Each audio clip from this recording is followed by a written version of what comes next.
Hey now Brawlers, today we're going to take a look at the Pathfinder adventure card game Skull and Shackles base set. And much like another card game I reviewed tonight, I was not going to lift up the entire box because everything would have went everywhere. But this is the newest base set in the Pathfinder adventure card game series. I like to call them seasons because each one is completely self-contained, and after you buy the base set, Paizo, the company that produces it, is going to put out a number of other adventure paths that are going to go along with the base set. And in fact, each base set, like the Rise of the Rune Lords, the original base set, comes with one adventure path in it. This one's called the Wormwood Mutiny, along with the basic adventure, setup adventures that come inside the box, along with all the other things, the characters, the monsters, the villains, the locations, the items, all those different things come in the base set just to get you started.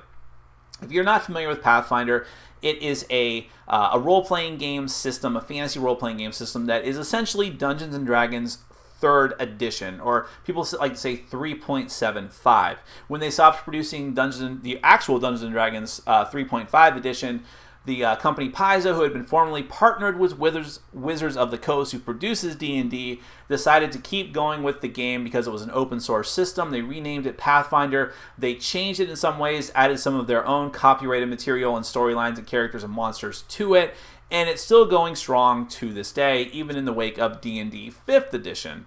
And they decided to make the Pathfinder adventure card game last year at Gen Con. It was a huge hit. This is a self-contained card game where it simulates an RPG in some ways, because each player gets a character. You can actually get stronger, add cards to that character's deck as you progress through the adventure, then take that character into the next set of adventures and use some of the same cards that you gained to level up, check off little boxes on your character sheet in order to get stronger and have more cards and use them better, make better checks, and so on and so forth. The Rise of the Rune Lords was more of a typical fantasy setting as it went through the different adventure paths. Skull and Shackles is also fantasy, but it has a pirate theme, as the name implies.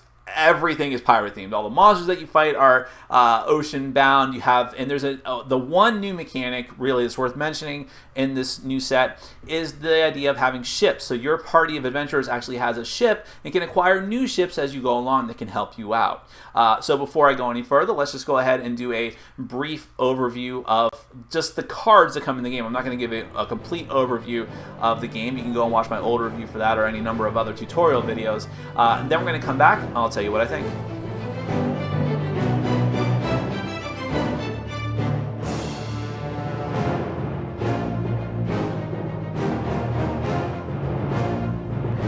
Okay, I'm just going to give you a brief rundown of some of the new cards that come in the Skull and Shackles expansion or standalone game of the Pathfinder adventure card game. I'm not going to go through a full overview of the rules because I think the game plays almost exactly the same as the original Pathfinder adventure card game, Rise of the Rune Lords. And there's lots of overviews, including my original review you can go and watch if you want a better idea of how the game plays.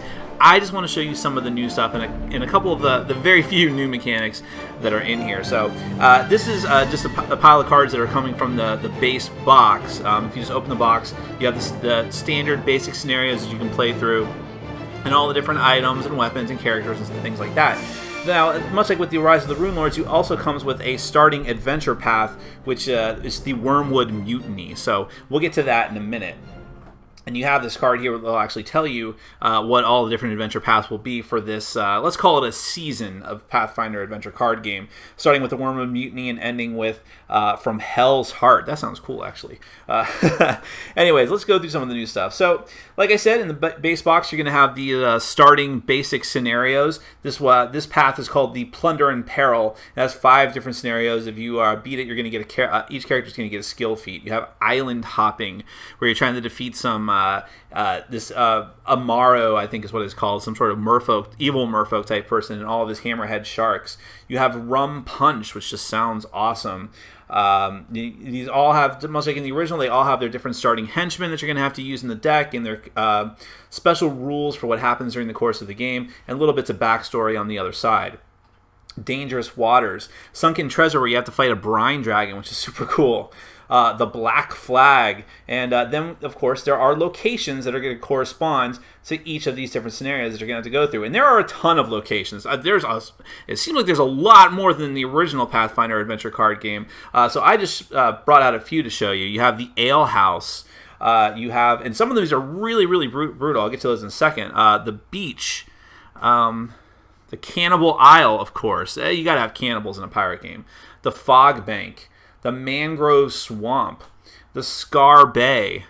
The Shipwreck Graveyard, which is going to get to the new ship mechanic we'll talk about. The Holy Isle, which actually has mostly good stuff, as you might imagine. Shark Island is just nasty. Sharks coming out every single turn. So there's some really, befitting the life of a pirate, there's some really brutal areas. And the Lonely Island, which has no allies, of course, and if you're there by yourself, it's much harder to do things. And of course, there are new characters in the game. Now, I should point out that 3 of the characters that come in the base box are actually reskins of the old characters from the Pathfinder Adventure card game. And I think I'll talk more about that in my final thoughts. But here's the new ones. You have Lyrianne, who is absolutely my favorite. She's a musketeer. She's basically a pistolier. She just shoots things, which is cool. But she's like kind of a rogue / marksman, female half-elf gunslinger. I'm sorry, musketeer is the name of one of her specialty classes. But she's a gunslinger. You have all the different stuff that it's exactly the same format as the characters from the original game. You have Celtiel, the male half-elf magus. Alhazra, the female human oracle. And remember, just like in the original game, you come with your little placeholder cards and your specialty classes as well, which I'll get to in a second. And Jurel, the female half-elf swashbuckler. Are you noticing a pirate theme? All right. Celtiel has the marauder class and the Spellblade class that you have the choice of going into. Lyrianne has the Musketeer, that's where I was getting that from, and the Deadeye. Jirel has the Pirate Queen and the Duelist. And Alhazra has the Stargazer and the Tempest. Now, I mentioned ships earlier, and that's, like, I would say the one, like, new mechanic to this game. They're really the only one worth mentioning. So at the start of the game, you have this card here, which there's 2 sides to it. One shows the different ships that are in the game through all the different adventure paths. And you start off with the little built-in check mark next to the Merchantman. Now, every time that you acquire a ship, either by defeating it, getting it through some special adventure as a reward some way, somehow, you'll put a little check mark next to the corresponding ship. That means that in future adventures and games that you play, you're able to use that ship if you want to. Now, on the other side of this, you have the plunder table. When you start a game with your ship, you're going to roll on this table, and you're going to put whatever comes up, that you have weapons, spells, armor, item, allies, or any of the above. Roll a d6, take the corresponding card randomly, and then shove it underneath this card here. At the end of the game, if you're successful, you get to take the card underneath it as plunder, which is a very odd thing. I don't know, it doesn't really mean much, but in any event, here are some of the different ships that come in just the base game pack. You have the Dominator, and each of these is 2-sided as well. One side is if you ever have to encounter the ship, either as an enemy or as something you might have the chance to acquire. So it'll have, usually, for all of them, they have different stats and different things you have to do, just like a normal encounter, although they're usually a bit more difficult. It has when encountering the ship and when commanding the ship, you have different special abilities. On the other side, if you start the game with the ship, you actually have a check to repair because your ship may actually take damage during the course of the game. And how these ships will work, too, is that whoever's current turn it is, when you're at a location with other people, you are the commanding officer and the other people at your location are on the ship with you as well. It doesn't come up or matter as much as you think it would. And then you have a special wind commanding the ship ability there. So that is the Dominator. You have the True Wind, the Wormwood, the Merchantman, which is the one that you start the base game with, the Shackles pirate ship, and the Sea Shanty, if I could even talk. You have some new blessings. You have the blessing of Cato Kalin. Discard this card to add 2 to any non-combat strength or constitution check. The blessing of Achachach. Discard this. The blessing of Ak. Discard this card to add 2 dice to any check to defeat villain or henchman. The Blessing of Savannah, discard to add 2 dice to any non-combat intelligence or charisma check, and the Blessing of Milani, add 2 to any non-combat dexterity or wisdom check. There's a lot of new allies, and of course they're all sea themed, so I'm just going to run through these. You have the Quartermaster, the Cabin Boy, which is a fantastic movie, the Parrot. We were sad that we didn't get the Parrot in one of our adventures, actually. The Boatswain, the Master at Arms, who looks like Van Helsing, the Master Gunner, the Lookout, the Deckhand, the Chanty Singer. Then you have, of course, specific ones unique to adventures, like Barefoot Sam's Topin, Samus Aran, Giffer Tibbs, Heartbreak Hinson. Of course, the pirate games, so they have fantastically bad names. New items that are pirate themed. The Conch Shell, which is going to let you reveal this card to add d6 to your perception check, or you can discard the card to examine the top card of another location deck. The Anchor. Display this card next to your character. When you would shuffle a non-villain monster into your location, you may place it on top of that location instead. The Nautical Charts. At the end of a turn, recharge this card to move. Movement restrictions still apply. So you jump on your ship and you go to another location. The Pearl of Wisdom. Recharge this card to roll your Wisdom die instead of the normal die on a non-combat check. Interesting ones. The Rum Bottle. Great. You got to have a rum bottle. And the Eye Patch. Even more so, you have to have an Eye Patch. Recharge this card to add 1d4 in the Swashbuckling trait to your check to acquire an ally or to defeat a Bane or a ship. So basically, you wear this patch, you become a more badass pirate. That's how it works. New spells like Confusion, which lets you evade a monster. If there's another character at your location, that character may encounter this monster. Frostbite, which just has some of the wickedest art I've ever seen.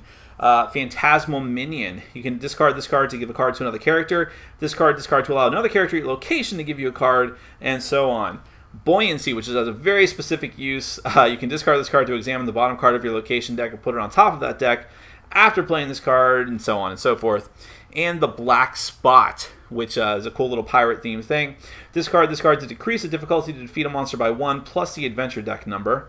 And Fireblade, which also has really cool art. For your combat check, discard this card to use your Divine Skill plus 2d4. So a really good spell for Divine users. There's new weapons. I'm just going to run through these. You have the Harpoon, the Blunderbuss. Lots of guns in this one. The Falcata, which looks like a cane sword. The Belaying Pin. The Dragon Pistol, which is a really good one. The Cutlass, the Musket, the Boarding Pike, the Pistol, and of course your requisite magic items like the Icy Boarding Pike. You have new barriers like the Man Overboard. If undefeated, display this card next to a random character. At the start of each character's turn, the character next to this card must succeed at a Constitution or Fortitude 7 check to banish this card. Otherwise, the character must bury the top card of his deck. Lookout Duty. My personal favorite, Barroom Brawl, where everyone at your location has to make this check or else they start taking combat damage. Pirate Hunting. Treasure Map.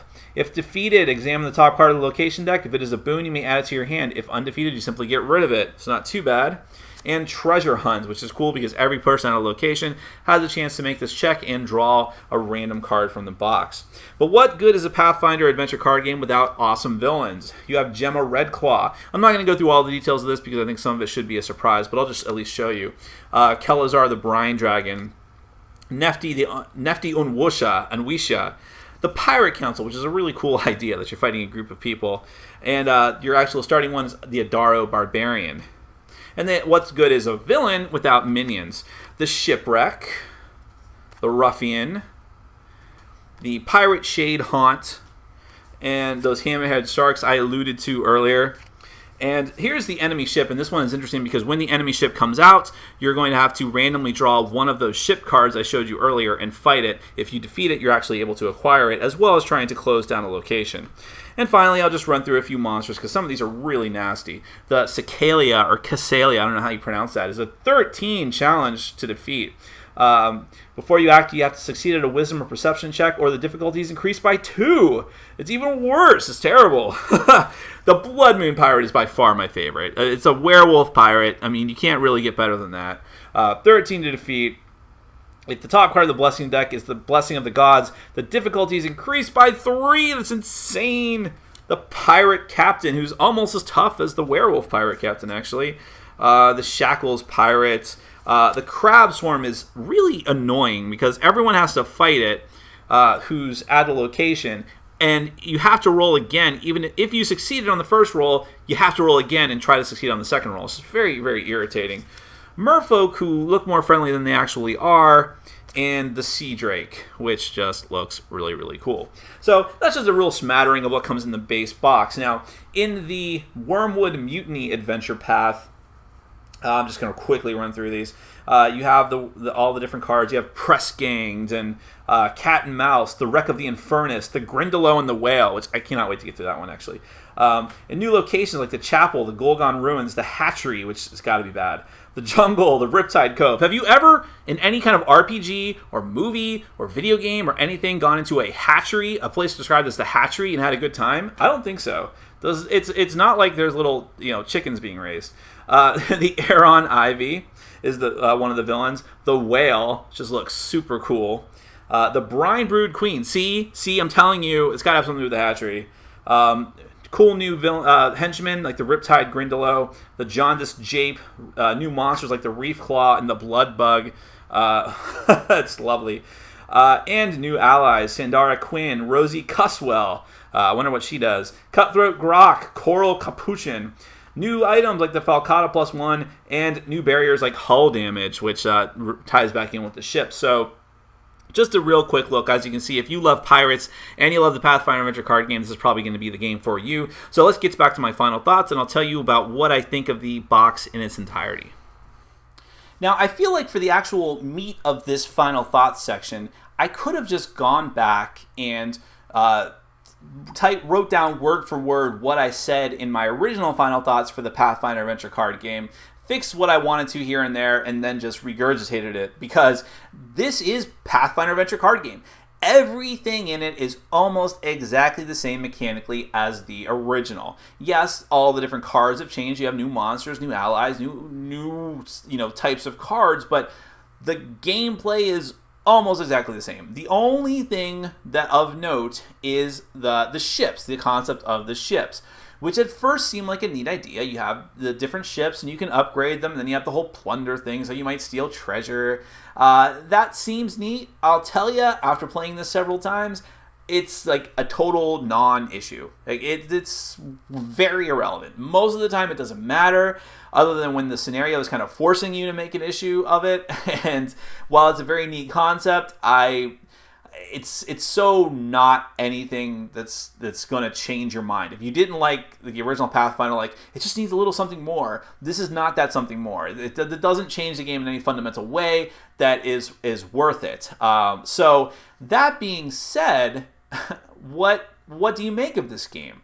If it's exactly like Rise of the Rune Lords, except it's got different cards, different art, and it feels like a different story, is it worth picking up? Well, that's going to depend on a few things. First and foremost, second and foremost, if you were hoping to take the Rise of the Rune Lords and go right into the Skull and Shackles with those same characters, like, yeah, on to another grand adventure with our like epic level heroes, psych! It's not going to happen. In fact, not only can you not use those original heroes, they went ahead and just reskinned some of those original heroes and stuck them in the box. I think the base set has 3 of them, and the character add-on pack, which should be coming on shortly, went ahead and added a couple of old ones into that as well, which is by far the most bizarre, dumb, lazy idea I've heard in a very, very long time. This game is not cheap by any means. This was their opportunity to be completely innovative right off the get-go.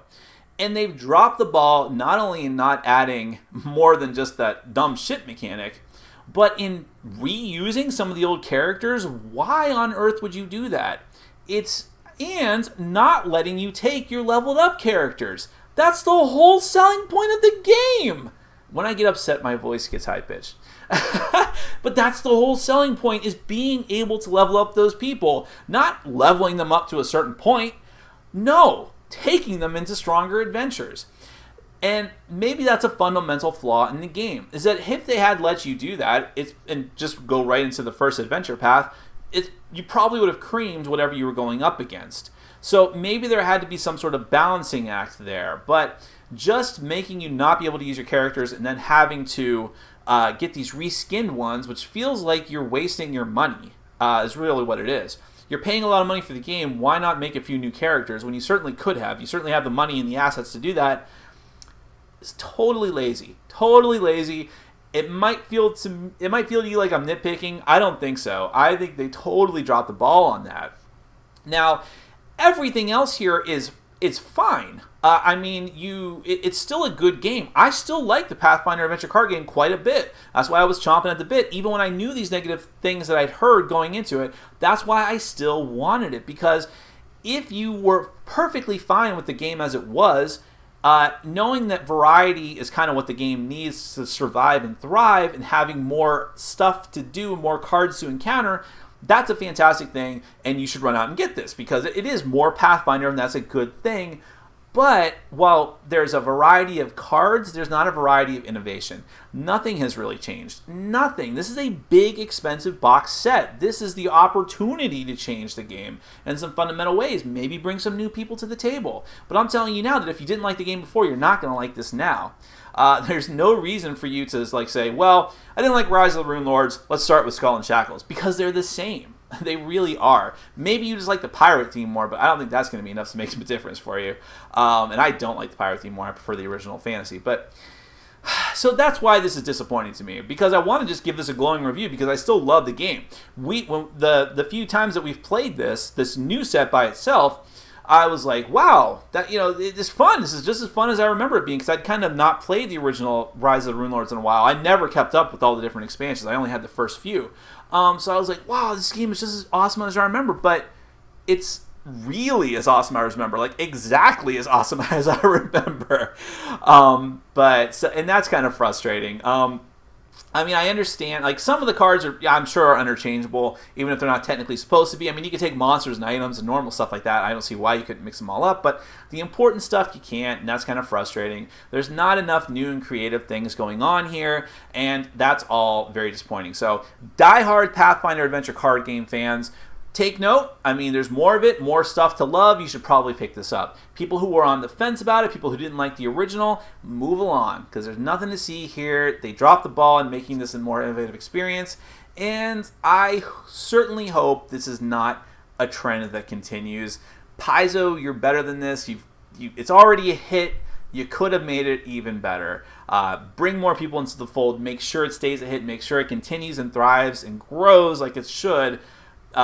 Otherwise, I don't know that I'll be picking up the next set if you can't give me something a little bit more. My name is Nick. This has been Board Game Brawl, and I'm reminding you to get out there and game every day in every way. Take care.